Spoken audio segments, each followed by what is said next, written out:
Alors, nous allons commencer par l'analyse. Si vous voyez, regardez bien cette leçon, il y a fondamentalement 9 leçons. 1. Limite et continuité. 2. Dérivabilité. 3. Primitive. 4. Étude de fonction. 5. Logarithme népérien. 6. Fonction exponentielle. 7. Calcul intégral. 8. Équation différentielle. 9. Suite numérique.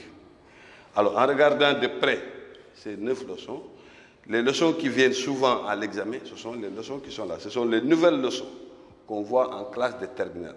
Souvent, l'élève pense que ce sont les nouvelles leçons et souvent, ce sont ces leçons qu'on donne à l'examen au bac. Il pense que ces leçons sont les plus importantes. Alors que le fondement, c'est ici. Ces 4 leçons qu'on voit en classe de première.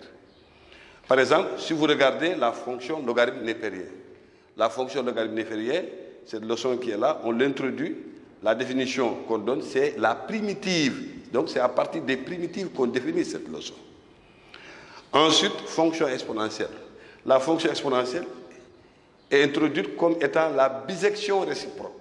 Or, la notion de bisection est vue déjà au niveau de la leçon de continuité. Ensuite, il y a les équations, le calcul intégral, basé aussi sur les primitives. Et les primitives basées sur la dérivabilité. Je ne maîtrise pas la dérivabilité, on ne peut pas maîtriser les primitives. Je ne maîtrise pas les primitives, on ne peut pas maîtriser le calcul intégral. De même pour les équations différentielles. En terminale, il faut préciser une chose, en terminale, les suites numériques, c'est une leçon qu'on voit en première. Mais en terminale, on voit cette leçon, c'est une leçon transversale. Elle est appliquée à tous les autres chapitres. On parle de suite de probabilité. On parle de suite intégrale. On parle de suite de fonctions. Alors, donc, vous voyez que pour maîtriser ce chapitre, à l'examen, on a soit 2 exercices et un problème, ou 4 exercices. Si vous regardez la répartition des points à l'examen, les 14, ou au minimum 11, au maximum 15 points sont réservés sur cette partie analyse. D'où l'importance de cette leçon.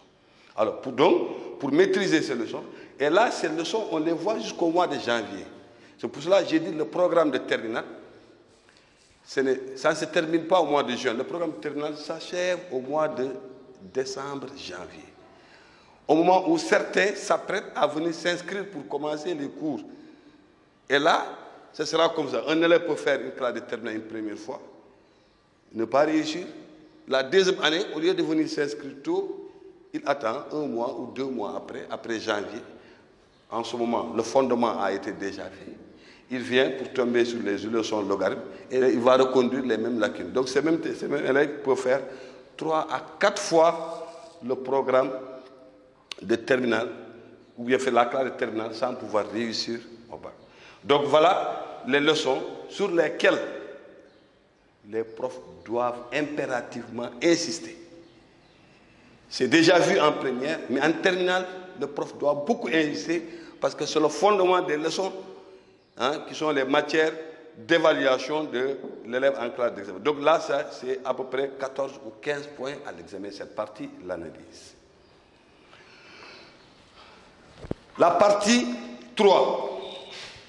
Je quitte la partie 1 pour venir à la partie 3, les maths appliquées. Les maths appliquées, il y a un problème de rappel sur le dénombrement en général. Cette leçon, les profs, si vous regardez le mot dénombrement, ça vient du verbe dénombrer. Dénombrer qui veut dire compter. Imaginez quelqu'un qui est en classe de terminale, on te dit, on t'apprend les techniques pour dénombrer, pour compter. Parce que dans notre conception, on pense que compter, c'est dire 1, 2, 3, 4. Alors que c'est plus complexe que ça. Alors, c'est une leçon que souvent, même des collègues évitent ça dans les classes. C'est pour cela, en première, on ne voit pas. On vient en terminale, donc finalement, au lieu de faire des rappels, finalement, c'est une leçon qu'on recommence en classe de terminale, dénombrement, probabilité et statistique. Alors, en ce qui concerne le dénombrement et probabilité, là aussi, probabilité, son fondement, c'est le dénombrement. Si on ne maîtrise pas le dénombrement, on ne peut pas maîtriser les probabilités. Alors, dénombrement, moi j'ai dit qu'il y a un problème culturel qui se pose à ce niveau. Il y a un problème de connecteur logique. Souvent, il m'arrive de dire, par exemple, il faut qu'on s'entende sur certaines notions, comme le ou inclusif et le ou exclusif. Le ou africain est toujours exclusif. Or, le ou scientifique est à 95% inclusif. Je donne un exemple. Le ou africain, le ou scientifique, quand on dit A fois B égale à 0, A équivaut à dire A égale à 0 ou B égale à 0. Dans ce cas, c'est un ou inclusif. C'est-à-dire qu'il y a 3 cas. Quels sont les 3 cas? A égale à 0 et B différent de 0. Ou bien A différent de 0 et B égale à 0. Ou bien A égale à 0 et B égale à 0. C'est-à-dire que le fait que A soit égal à 0 n'exclut pas le fait que B aussi soit égal à 0. Donc, dans le ou mathématique, il y a 3 cas. Les 3 cas que je viens de citer. Or, le ou africain, par exemple, je dis qui a volé ma montre? 4 mots ça me montre. Le ou en Wolof, bon, dans toutes les langues africaines, le ou est exclusif. Je prends le cas du Wolof. 4 mots ça me montre. On me dit, c'est Djencham ou bien Joseph. Djencham Moko Sach ou Joseph. Alors, cela veut dire que c'est Djencham exclusivement qui a volé la montre, ou bien Joseph exclusivement qui a volé. Or, il peut y avoir une complicité entre les deux qu'ils volent en même temps les deux montres. Cela veut dire que si je disais à un Africain, je veux du café ou du lait, il m'amène soit du café ou du lait. Or, en science, quand on dit en scientifique, je veux du café, le ou inclusif, si tu m'amènes du lait, c'est bon. Si tu m'amènes du café, c'est bon. Si tu m'amènes du café au lait, c'est bon. Il y a ce problème culturel qui se pose au niveau du ou. Parce que dans nos cultures, souvent, on nous pose des problèmes en français, on les traduit, ces problèmes de dénommement et de probabilité, on les traduit dans nos langues maternelles, et en les transposant ou en les traduisant dans nos langues maternelles, souvent, il y a des problèmes qui se posent. Et du coup, les élèves ont de sérieux problèmes en dénommement et probabilité. Donc, ces petits obstacles culturels doivent être levés en corrigeant un peu le programme pour régler ces questions. Alors, en ce qui concerne les probabilités aussi, je disais, il y a effectivement, après avoir réglé ces questions de dénommement, ensuite, il y a au niveau des probabilités. Les probabilités, il y a 5 types de probabilités. Il y a un premier type de probabilité qu'on appelle équiprobabilité. Équiprobabilité, il faut que, ensuite, après l'équiprobabilité, il y a un deuxième type de probabilité qu'on appelle non-équiprobabilité, situation de non-équiprobabilité. Ensuite, il y a là où les variables aléatoires, ça fait 3. Ensuite, la loi binomiale. Et ensuite, cinquièmement, la probabilité conditionnelle. Mais il faut que le professeur puisse expliquer à l'élève, pour chacun de ces 5 cas, comment l'élève peut identifier ces probabilités au niveau de l'énoncé. Par exemple, il y a des notions qui sont toujours là, par exemple, et aussi l'idée. Derrière les notions, il y a l'idée. Après avoir montré à l'élève les notions qui les distinguent, il faut aussi montrer l'idée. Par exemple, l'équiprobabilité, si on regarde le mot équiprobabilité, on dit équi qui veut dire même probabilité. Donc, c'est des probabilités, des éléments qui ont la même probabilité. Il s'agit ici des événements probables, des événements élémentaires. C'est des notions qu'on verra après qui peuvent dire ça. Et là, il y a des notions qui signifient ça. Quand l'élève voit, par exemple, on tire au hasard, ou bien on dit des boules indiscernables au toucher. Quand on dit des boules indiscernables au toucher, cela veut dire que, puisqu'on tire les boules avec les mains, il ne faut pas que la personne qui tire les boules puisse les distinguer avec les mains. Si l'élève peut discerner avec les mains, alors il peut tricher. Donc l'équiprobabilité, c'est un jeu, un exercice de probabilité où on ne peut pas tricher. Donc le français est large, donc il y a plusieurs notions, mais que l'élève retienne que il y a équiprobabilité à chaque fois que la notion, on est mis dans une situation où on ne peut pas tricher, où le jeu n'est pas truqué. Alors, on verra profondément ensuite, il y a la probabilité conditionnelle, et donc pour chacun de ces cas, il y a alors la statistique. Voilà. Et avant de passer ici, au niveau de ces leçons, j'ai dit que voilà une leçon très très importante qu'on peut, en fait, dont en fait il est nécessaire, obligatoire de changer ces parties. Parce que j'ai l'impression que jusqu'à présent, souvent, il m'arrive que certains de mes élèves me disent, mais la probabilité, on dirait qu'elle ne s'applique qu'à des boules. Parce que ici, tous les exercices que nous faisons, c'est des probabilités qui sont basées sur des boules. Alors que ce n'est pas ça l'objectif de la probabilité. Aujourd'hui, dans tout ce que nous faisons, on est obligé d'évaluer et savoir quelles sont les chances que nous avons pour atteindre tel objectif ou ne pas l'atteindre. Ça, c'est des calculs de probabilité, souvent qui peuvent être très, très complexes. Donc, je demande souvent aux collègues de diversifier les exemples, de ne pas à chaque fois se cantonner aux boules, comme si la probabilité ne s'applique qu'à des boules. Hein. Alors, ensuite, en ce qui concerne la statistique ou les statistiques, voilà une leçon qui est très très importante. Parce que la statistique, elle a fondamentalement deux objectifs. La notion de prise de décision et la notion de prévision. Prise de décision. Souvent, il m'arrive de dire en Afrique, on naît, on grandit, on meurt sans jamais prendre de décision. Sans jamais prendre de décision.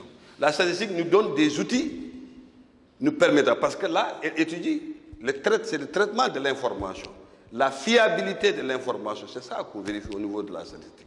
La statistique nous donne des outils pour avoir des informations fiables qui nous permettent de prendre de bonnes décisions.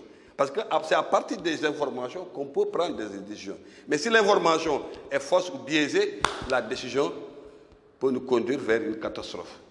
C'est pourquoi il est fondamental d'insister, de donner des exercices et c'est revoir aussi le programme allant dans ces deux sens, de prévision et de décision. La prévision, j'ai dit, quand quelqu'un se lève le matin. Le matin, il sort, il va en ville, il se promène, il revient la nuit, il mange, il prie, il dort, sans jamais regarder pendant la journée qu'est-ce qu'il a eu à faire. Faire le bilan de son activité. Il se lève le matin sans jamais faire de projection, de dire voilà ce que je prévois de faire, sans faire de prévision.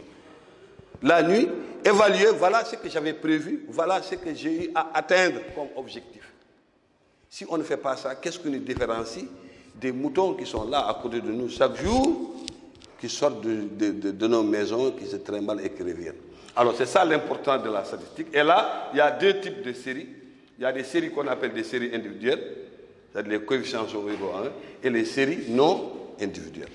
Et enfin, la troisième partie, la partie algèbre. Vous savez, la base des mathématiques, c'est l'algèbre. L'algèbre, c'est un mot arabe. C'est un mot qui est né avec les Arabes d'ailleurs, et il faut reconnaître que les Arabes ont été les plus grands mathématiciens quand même. La montre et tout ça, c'est les Arabes qui ont la trigonométrie. Et d'ailleurs, souvent, il m'arrive de dire que... Excusez, c'est une parenthèse, est-ce que je peux mettre ça là? Bon, vous allez couper ça, quoi, les parties. La trigonométrie autour de la Kaaba. Souvent, les gens vont à la Mecque.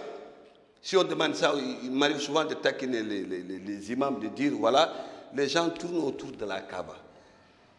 Mais ils tournent dans quel sens? Même si vous n'avez pas été à la Mecque, vous regardez à la télé, vous voyez que les gens tournent dans le sens trigonométrique. Il y a un sens qu'on appelle ça trigonométrique en mathématiques.